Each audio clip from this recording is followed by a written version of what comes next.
how to set or remove age restrictions on Instagram. So let's say for some reason your account is not shown for a specific group of people, or reverse, you don't want for your account to be shown for a specific group of people. For that, we can set some restrictions. So firstly, let's open up the Instagram and click profile icon in the bottom right.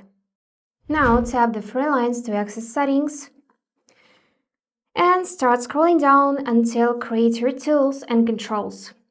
In this specific setting, we have section Minimum Age.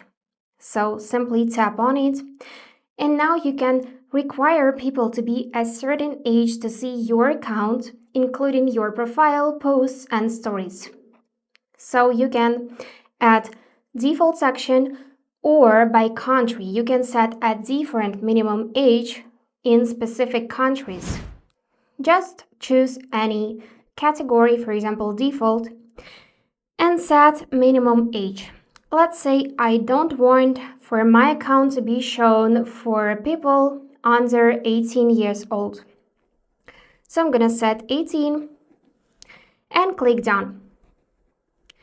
Now, if you would like to remove this restriction, just go back in the same setting and tap blue button remove.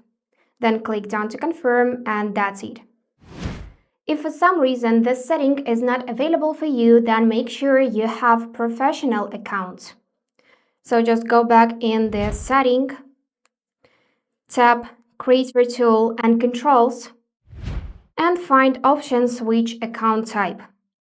Click on it, and if you see two options, personal account and business, then you have a professional, because we have only three account types: professional, personal, and business. So if you see here option to switch to professional account, then tap on it and this setting will be available for you. That's it. Don't forget to hit subscribe to see more useful content.